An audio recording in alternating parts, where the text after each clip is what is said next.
Salut tout le monde et bienvenue à l'émission. Cette semaine, on parle de la victoire de Donald Trump et l'économie canadienne. Restez avec nous jusqu'à la fin, vous ne voulez pas manquer ça.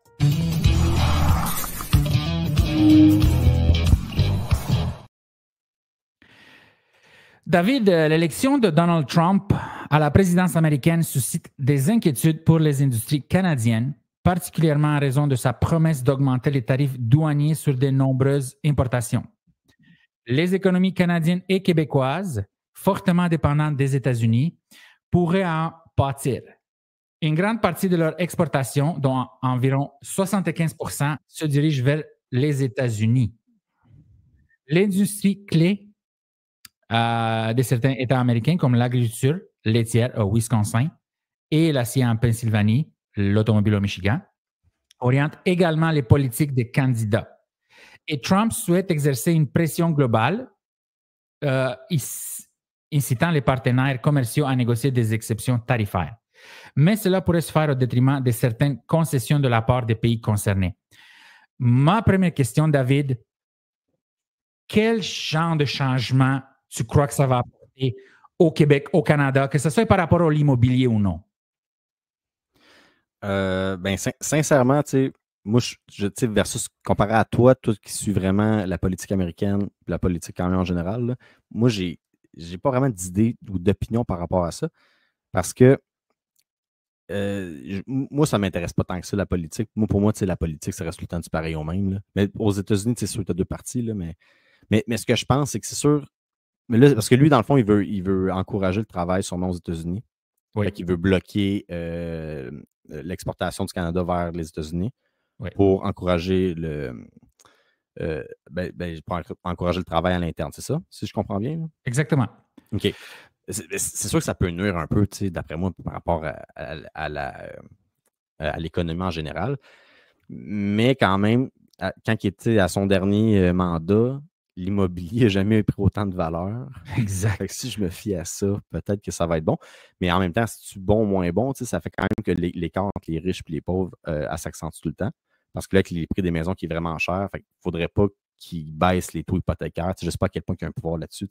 C'est parce que c'est sûr que si l'économie va bien, ils vont baisser les taux hypothécaires, puis ça va avoir une incidence sur l'inflation au Québec. Parce que nous, on suit les États-Unis par rapport à ça. Fait que c'est ça un peu mon idée. Là. Peut-être que ça va faire en sorte que si ça va vraiment bien aux États-Unis, qu'ils vont baisser leur taux. Ce qui va faire en sorte que l'inflation va continuer au Québec, peut-être. Oui. Je sais pas ce que tu en penses. Donc, ça dépend de ce qu'il veut faire, là. Exactement. Donc, on ne sait pas ce qu'il va faire, mais on peut parler d'extrapoler ce qu'il pourrait faire à cause de ce qu'il a fait la dernière fois. Donc, ici, tu vois, cet article est assez complet.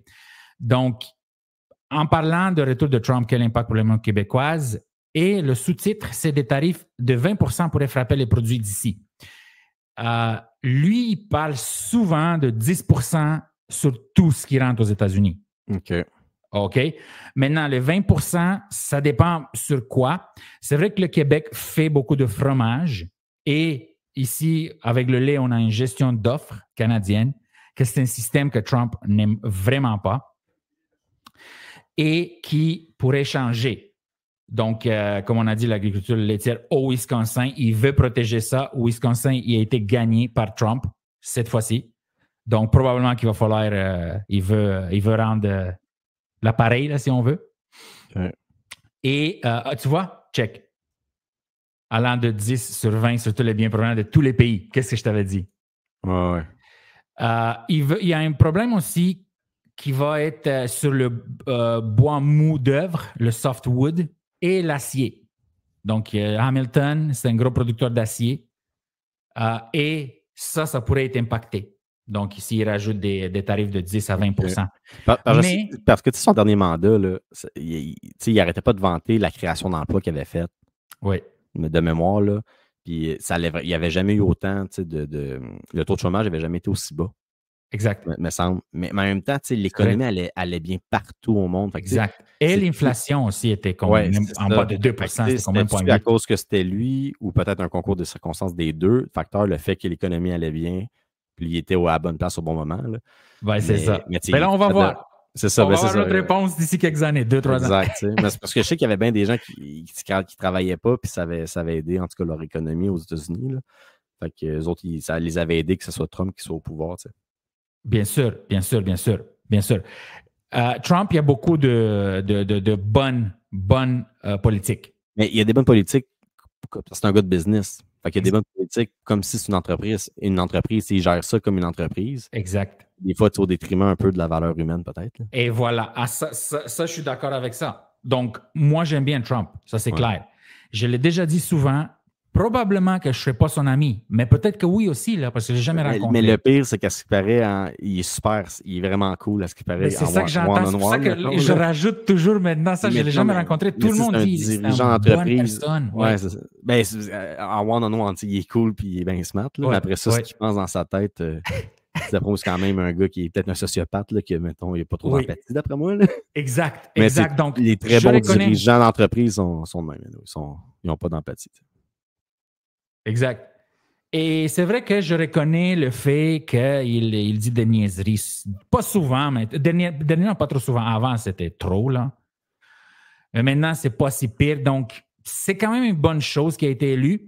Et je dois dire, juste m'assurer qu'on parle de ça, une autre chose qui va être très bonne pour le Canada. Mais partout, parce que je sais que toi, tu es beaucoup pour la liberté, puis tu avais peur que s'il ne soit pas réélu, ça abrime la liberté. Ça aurait brimé la liberté d'expression. Mais c'est sûr que là-dessus, c'est censuré en ligne. Tu ne pouvais plus rien dire si ce n'était pas approuvé par le gouvernement. Ouais. Donc, si le gouvernement n'approuvait pas ce que tu dis, les réseaux sociaux enlevaient ton poste, là. Oui, mais c'est ça. J'ai vu ça sortir ça dernièrement. Il y avait beaucoup de... depuis 4 ans. Il y a beaucoup de contrôle d'information. Là. Même, ça ne marche pas, là. Mark Zuckerberg, il avait dit ça, là, qu'il fallait qu'il censure des choses là, en fonction du gouvernement. Là. Exactement. Il a dit à Joe Rogan. Il y a le FBI et le CIA qui sont arrivés, puis il a dit il faut que tu censures ça. Ouais. L'histoire qui aurait fait que les élections 2020 auraient été différentes. Mm-hmm. C'est très simple. Là. Ils ont censuré, mais ils ont. Ah, mais c'est sûr, ça influence. Ça influence les élections 2020. Là. On va juste dire ça. Là. Il y a un algorithme qui t'envoie des informations. C'est sûr que ton esprit est altéré par ça. Là, Voilà. Mais écoute, moi, j'ai pas trop d'opinion par rapport au fait si c'est une bonne chose ou une mauvaise chose. Moi, je suis pas pro-Trump. Je suis pas.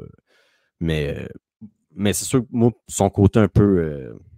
Je veux dire. Des fois, il faut faire des déclarations sans trop réfléchir. Là. Fait que pour ça, des fois, ça peut. C'est comme Elon Musk, des fois, il dit quelque chose, puis le cours d'action d'une certaine compagnie va planter ou va monter. Des fois, il y a des impacts de même, puis ils ne réfléchissent pas avant de parler. Moi, c'est plus ça que peut-être qui est un peu inquiétant. Puis pour la scène mondiale aussi, s'il fait des déclarations dangereuses là, par rapport à la Corée du Nord, ou on ne sait pas ce que ça peut faire pareil, parce que lui, il n'a pas peur. Là. S'il fait, ça peut peut-être mener à des guerres. Je ne sais pas ce que tu en penses. Trump, c'est le seul président qui n'a pas parti aucune guerre. Pendant ces 4 ans, aucune guerre. Mais tu sais, tous les autres présidents ont parti des guerres. Je comprends. Là, que les États-Unis, non, mais l'histoire des États-Unis. On a notre réponse. L'histoire des États-Unis, c'est ça. Mais c'était-tu vraiment dans ses valeurs, dans ses politiques, ou c'est un concours de circonstances que. Mais oui, parce qu'il aurait pu partir de guerre avec la Corée du Nord, avec la Russie, avec la Chine. Ouais, mais là, ça, c'est ben trop extrême. Là. Tu ne peux pas t'attaquer, je pense, à une puissance mondiale de même. Mais s'il y avait, mettons que Trump aurait été élu dans le temps de Bush, là, peut-être qu'il aurait fait la même affaire. T'sais. Peut-être. C'est un bon point. Mais restons ici sur les économiques. Mais définitivement, on peut en parler longtemps. Et moi, j'aime ça, là, en parler. Donc, c'est ça que je veux qu'on regarde. Donc, sur le plan énergétique, l'élection de Donald Trump pourrait tout de même avoir du positif pour l'économie, surtout pour l'économie de l'Alberta. Ouais. N'oublions pas que Donald Trump s'est positionné en faveur de l'oléoduc Keystone dans l'Ouest canadien. OK? Donc, ça, Keystone, c'est une pipeline qui va aller jusque au Texas, la raffinerie. Et il va avoir un volume de 890 000 barils par jour. Wow. Donc, c'est proche d'1 million, là, OK? Puis, tu sais, ça, c'est l'officiel. Donc, les gens disent, non officiel, on parle d'1 million de barils par jour qui va sortir de la... Ça, si le prix du pétrole est à 80 $, là, ou 75, disons pas qu'il est à 120 comme qu'il a déjà été là, dans des périodes de crise, mais disons qu'il est à 75. c'est 75 millions de dollars américains par jour. C'est 100 dollars canadiens par jour. Disons que ça paye la bière. Et ça paye aussi, ça c'est proche de 4 milliards. Là, c'est sûr qu'il y a bien des gens qui sont contre les oléoducs. Là. Mais, oui. Mais est-ce que là-bas, aux États-Unis, l'énergie électrique n'est pas nécessairement propre. Fait que des fois, voitures électriques, finalement, tu fais plus de charbon. À chaque recherche que tu fais sur ChatGPT. Je connais ça, là, exactement. À chaque recherche au que Québec, tu fais, ça va bien, là, au Québec, là, ouais, pour avoir des voitures électriques. Parce qu'on a une énergie propre, tu sais. Exact. Il faudrait faire un autre barrage pour arriver à ce que le gouvernement il veut pour 2035. Là. Ouais. Les voitures électriques, on n'a pas assez d'électricité à fournir. Là. Exact. C'est ça l'affaire. Si tu fais un autre barrage, que là, tu inondes d'autres terres à côté. Là, fait que, oui, c'est propre, mais tu inondes pareil, il y a des forêts, là, des hectares, des milliers d'hectares. Mm. Mais fait que c'est ça qu'aux États-Unis, fait que des fois, il n'y a pas une sorte de bonne solution. Là, fait que... Check. Trump a également promis de réduire le taux d'imposition des sociétés de 21 à 15 pour les entreprises qui fabriquent leurs produits aux États-Unis. Ouais. C'est vraiment incroyable. Au Canada, le taux d'imposition fédérale des sociétés est généralement 26. Tu réalises-tu, là, comment on se fait taxer ici, là? Mais c'est un autre sujet. Non, mais là, je comprends. Mais tu sais, juste je comprends que si c'était mieux géré, puis ça coûterait moins cher. Là. Mais tu sais, oui, exact. Si tu as 65 ans, là, tu pognes le cancer des poumons, là, man, tous tes frais sont payés. Là. Oui, si tu es un médecin. Un coup que tu es dans le système, là, tu vas être guéri. C'est vrai. C'est vrai qu'un coup que dans le système. Mais je comprends que ça coûte cher, c'est un choix de société, mais au final, tu as payé des impôts toute ta vie, puis tu vas être guéri gratuitement. Là. Ben, gratuitement. Tu as payé en crise. Mais c'est ça qu'il ne faut pas oublier. Je comprends ton point, là, mais c'est parce que toi, tu es quand même en Alberta, puis mais ça marche comment la santé en Alberta? La santé, c'est la même chose qu'au Québec. OK. Mais ici, il y a des médecins. Mais, mais c'est ça. Mais t'es quand même moins imposé, tu sais. Fait qu'il faudrait quand même voir. Oui, t'es moins. Ici, c'est the best of both worlds, man. T'es au Canada, là. Puis la mentalité, c'est la mentalité des États-Unis, là. C'est très business, OK? Exemple, je vais donner un exemple. Si tu ne payes pas ton loyer, 3 jours, 8 jours, 6 jours, il y a des. Tu reçois un papier, puis au Québec, c'est fini, là. C'est l'autre Il extrême. n'y a personne qui passe au tribunal de M. Jean-Paul. Au Québec, c'est l'autre extrême, tu sais, c'est fou. Là. Exact. Il y aurait peut-être un juste milieu, des fois. Ça. Exact. Ça qui est fou. C'est vraiment. Moi, j'aime ça parce que ça responsabilise les gens. C'est des gens très productifs ici. Une bonne attitude. Le service est très professionnel, là. OK? C'est focusé sur le bon sens. Sur le bon sens. Il y a très peu de drama. En fait, il n'y en a pas de drama. Au début, quand je suis arrivé ici, il y avait un problème avec le forfait Internet. Puis j'étais chez Rogers. Puis j'ai expliqué ce qui s'est passé. Puis le gars m'a dit, OK, I'm going to do it for you. Everything is set up now. C'est comme, en d'autres mots, OK, je viens de régler le problème. Arrête de m'en dire c'est quoi ton drama là, que tu as eu là avant. Là. Et j'ai senti ça. Et c'était pas méchant. C'est juste c'est une manière de penser qui est très, très, très différente. Y a-tu un Alberta Dreams? Mon anglais, il est moyen. American Dreams, Alberta Dream, man. Alberta, je ne l'ai pas, mais oui. Yeah. C'est Alberta. Freaking Berta. Ah ouais? All freaking Berta. C'est ça, là, ils vont tuer. J'aime ça être en albertain. Il y a comme une fierté qui vient avec ça. Tu es déjà fier. Là, exact. Mais j'aime beaucoup le Québec et le Québécois. Là. Ça va toujours rester à mon cœur. Le problème au Québec, c'est les on a tout en double, des fois. Là. C'est les maudits... c'est les ministères. Exact. Des provinciales, fédérales. Check. Je suis vraiment content qu'on prend un peu de temps comme ça pour partager des choses. Mais check, ce que les gens disent, comme la moitié de notre richesse en parlant du Québec, là, collectif, vient de ce qu'on exporte. Et à peu près les 3/4 ce qu'on exporte viennent des États-Unis. Mm-hmm. En d'autres mots, ça en va aux États-Unis, je voudrais dire ici. Là, je crois que c'est rare. Mais c'est ça. Donc, oui, il va y avoir un changement. Oui, il va y avoir des... moi, je dirais des soubresauts et de l'incertitude. Ouais. Hein? Ça, c'est clair. Mais si j'aurais un petit 2 à parier, je dirais que l'arrivée de Trump, c'est une bonne chose. Par rapport à l'économie. Par rapport à l'économie, bien sûr, on parle d'économie. Mais aux bien libertés sûr, bien sociales. sûr, bien sûr. Mais il faut quand même dire que les c'est pas différent. Je dirais pourquoi d'autres. Trump, il fait pas les choses différentes. Les autres, ils divisent pareil par race et couleur et religion et sexe. C'est juste qu'ils disent. Les deux partis, ils font la même chose, donc je vois pas. Il y en a un qui le dit, l'autre, il le dit pas. Ah, non, mais tu sais, ils sont hypocrites. Je veux dire, l'autre. Mais oui, ils sont hypocrites. Tu te souviens, quand c'était. Là, on parlait du pro-choix et pro-vie. Ouais. Maintenant, ce qui crie fort, et personnellement, j'ai plus de valeurs conservateurs, même si je suis comme un libertarien et j'ai voté libéral, tu sais, fait que. Mais je n'étais plus capable de. J'ai réalisé que pour être sérieux, pour un pays, là, c'est sûr que c'est bien le fun, les spectacles dans les cabarets et les programmes sociaux, définitivement, mais il faut penser aux familles et à la vie des gens, qui étaient très mauvaises. Et c'est ça que je crois que Trump va changer. Il y a un nouveau vent d'espoir, ça se sent.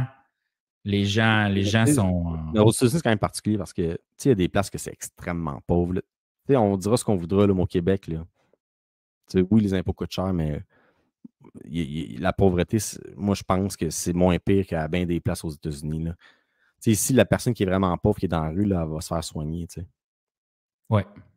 Oui, c'est vrai. Fait que ça, je trouve ça. Mais c'est sûr, c'est sûr que ça coûte. Quand je paye mes impôts, ça me fait chier. Jusqu'au jour que j'avais besoin du système. T'sais. Exact. J'espère qu'il va être là. Mais c'était, anyway, juste pour revenir, c'était sûr qu'il allait gagner ou presque. Là. Parce que Biden, là, à la base, là, il était rendu sénile, puis c'est une autre affaire. Là. Les dirigeants, ils ne devraient plus avoir 75 ans et plus. Là.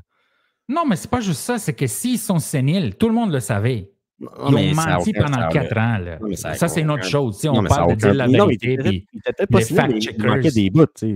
Comment ça se fait que les fact-checkers n'ont pas fact-checké que le gars est sénile depuis mais je pense pas qu'il était sénile à 100%. C'est juste qu'il est bien trop vieux pour rester 4 heures debout puis suivre une conversation. Peut-être qu'il était capable un peu de suivre, mais en il manquait des bouts. Il était comme plus là.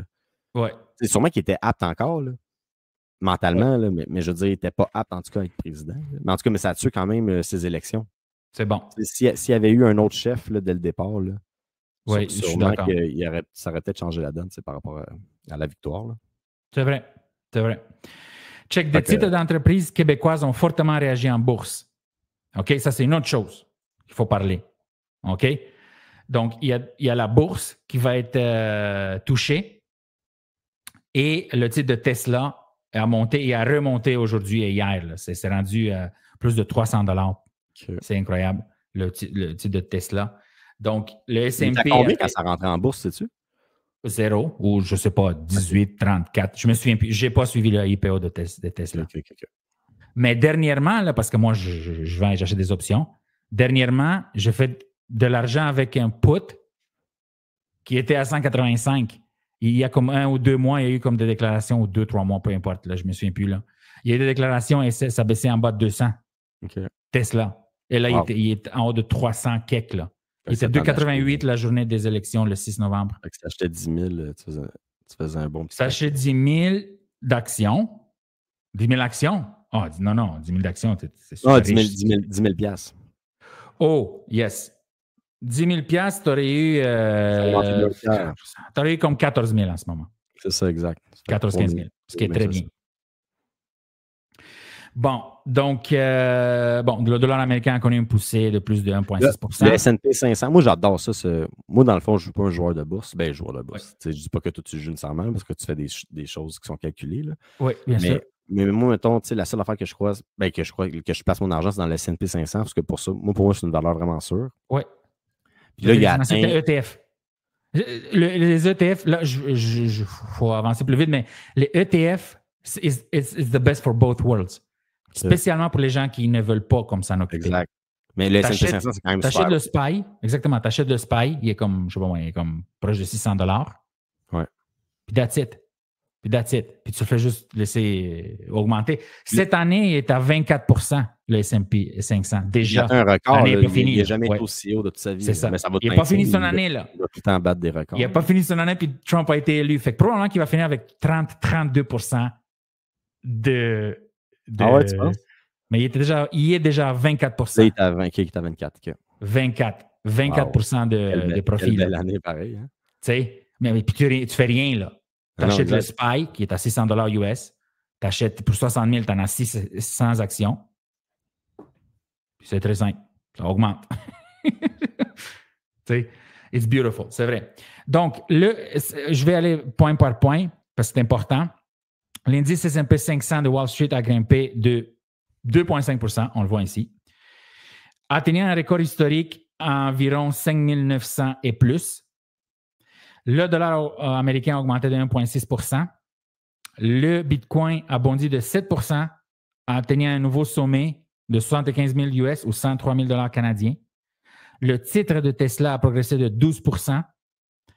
Le S&P TSX, là, qui est la bourse canadienne, a légèrement augmenté de 0,3%. Imagine, même les Canadiens. L'indice Nikkei au Japon a enregistré une hausse de 2,5%, donc le Japon. Le Hong Kong a chuté de 2,2%. Okay. Et les marchés européens sont restés stables, peu impactés par l'élection américaine. Donc, quand on dit que c'est, tu vois, le Bitcoin, quand on dit que l'élection de Trump, là, c'est bon pour l'économie, ben, on le voit ici, là. C'est indéniable. C'est indéniable. Et le Bitcoin aussi, hein, il a dépassé 100 000. Là. Oui, 105 000 Canadiens, qui est comme plus de 75 000. Il a dépassé 75 000 US. J'aurais dû investir pour, première fois. En 2000. Moi, là, quand ça a débuté, j'avais comme beaucoup d'argent. Ouais. Comme j'étais très jeune, mais j'avais beaucoup d'argent pareil. Là. Puis je me suis dit, man, faudrait que j'achète 100 Bitcoin. Il était en bas de 1 000 $. Ouais, man. Tu réalises-tu? J'aurais pu le faire, puis je savais que ça même J'ai compris le principe. J'ai compris le principe. Tu aurais juste pu t'acheter 10 Bitcoins, tu sais. Tu serais millionnaire. Exact. 10 000. Exact. C'est ça, là. C'est dégueulasse. Tu aurais payé 10 000 US. Le problème, là, ça vaut proche d'1 million. Là. Un coup que ça arrive après, c'est facile de le dire. Il ne faut pas avoir de regrets par rapport à ça. Parce que c'est bien trop facile, tu sais, par après. Là. Mais tu aurais pu faire ça, même dans 10 cryptos puis perdre ton argent, là, tu sais. Exact. Bon, donc là, c'est ça. Et j'aimerais qu'on passe à une petite nouvelle que j'ai vue aujourd'hui. Check ça, man. OK, c'est le troisième au Canada. Wow. La plus dispendieuse. Le plus cher vendu, le troisième, oui. Mais le premier, c'est le condo. Oui, en maison. Mais non. OK, ouais, ben là, les gens, parce que évidemment, moi, je savais. Là. Fait qu'on parle de condominium, le copropriété. Oui. Donc, la plus importante vente d'appartements de copropriété dans l'histoire de Québec, troisième au Canada, mais premier au Québec, vient d'être enregistrée à Montréal au montant de 18,75 millions. Ça, moi, aller voir en ligne. Oui. L'acheteur est inconnu. L'acheteur est inconnu. Donc, c'est au Ritz-Carlton. C'est les condos qui ont en haut de Ritz, ici, là. De Ritz-Carlton. Il s'est caché. Tu peux te cacher au registre foncier, peut-être? Ça se peut, ça? Oui, mais tu peux le faire avec contre-lettre ou lettre de simulation. Ouais. Si tu te souviens dans nos cours, début. Non, mais tu peux même modifier le prix. Là. Si ça va à l'encontre de ton intérêt, là, tu peux mettre un faux prix. Bien sûr. En ligne, parce que ça, c'est public, hein, les gens. Tout le monde peut avoir accès au Exact. Donc, au public, tu peux faire ce que tu veux, mais tu peux avoir une contre-lettre ou une simulation. Exact. Qui dit que c'est totalement opposé à ce qui est en ligne au registre foncier. Oui, exact. Si c'est signé par tous les partis, puis tout ça, enregistré, ça va, là. OK. Fait que la vente, c'est qui c'est Marie-Yvonne Pain et Samuel Demers. Ah, c'est Royal Lepage. Mais oui, Marie-Yvonne Pain, c'est quand même une très grande agente. Mais dans le fond, là, OK, mais mettons qu'ils font 2%. Là. Ça fait un petit peu rêver, ça, tu sais. C'est une commission genre de 360 000. Penses-tu qu'elle a payé son notaire? Ça mettons quasiment 400 000 de commission. Tu sais. Mais des fois, on a des montants forfaitaires. Mais d'après moi, ils ont peut-être fait un peu moins. Moi aussi, je crois. Ça arrondit ta même si tu fais 250 000, tu baisses ta commission à 250 000. Moi, ça ne marche pas de 50 000. On va prendre 200. OK. Ouais, on va en vendre pareil. Exact. Et bien, restons dans le domaine de l'immobilier parce que le show s'appelle Alerte immobilière. Donc, la Fed a baissé à nouveau son taux au lendemain de l'élection de Trump. Donc, la Fed a baissé le taux de 0,25, right? Ouais. Et aux États-Unis, on va passer rapidement parce que ça impacte, encore une fois, le dollar qui impacte. Ah, ça, c'est une autre chose à cause que Trump est pour le Keystone, on va avoir 1 million de barils à chaque jour que les gens doivent acheter de le dollar canadien. Tu comprends, là, comme je te l'ai expliqué. Ouais. Donc, ça va faire qu'à cause de l'Alberta, notre dollar canadien va rester fort. Je ne dis pas qu'il va rester aussi fort qu'il est maintenant, mais il ne va pas descendre à 50 cents ou à 62. Là. Il a déjà été 62 puis 58. Là. Je me souviens. Là, en ce moment, il est à 71. Fait que probablement qu'il va rester à l'entour de 70. Okay. En place de baisser à 60. Là, fait que ça, c'est une autre chose qui est bon avec Trump pour le dollar canadien. OK. Donc, ça ici, la Fed a descendu j'ai regardé, les marchés n'ont pas réagi tant que ça. J'ai été en ligne quand c'est arrivé. C'est très peu de réactions. Ça aurait pu faire un impact, genre les compagnies auraient pu avoir peur peut-être. Oui, non, ça aurait pu avoir des swings de fou. Ouais, c'est Même pas, là, mais le S&P avait des swings de 12 points. Wow. Des fois, il y a des swings de 28 points puis il n'y a rien qui se passe. Là, fait que ça n'a pas bougé tant que ça. Ce que ça veut dire, selon moi, là, c'est qu'il était déjà escompté dans la décision. Okay. Parce que le 6 novembre, les marchés ont ouvert à 120 points. Donc, le SPX a monté de 120 points. OK, c'est énorme, là. Et quand tu as une journée de 30-40 points en haut ou en bas, c'est quand même une journée qui a bougé, là. Okay. Il a juste ouvert à 120 de plus, là. Puis il a fini à 140 quelques de différence, plus haut. C'est énorme qu'est-ce qui s'est passé le lendemain, le 6 novembre. Wow. Fait que c'est le temps. Ça, exact. Et ce que je voulais faire, c'est que pour l'immobilier, il y a eu des nouvelles mesures pour accéder à la construction des logements. Ça, c'est une dernière chose que je veux qu'on regarde. Okay. Donc, le projet de loi 119 permettra de mettre en branle plus rapidement des projets mixtes à vocation commerciale et résidentielle. OK? Parce qu'on sait qu'il y a une crise du logement, right? Ouais. Cet article, je voulais te le montrer avant. C'est tellement rendu qu'il essaye n'importe quoi. OK? Et une des raisons, c'est que le Montréal, probablement, s'est rendu beaucoup trop cher pour les gens.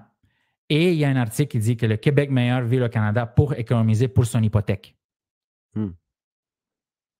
OK?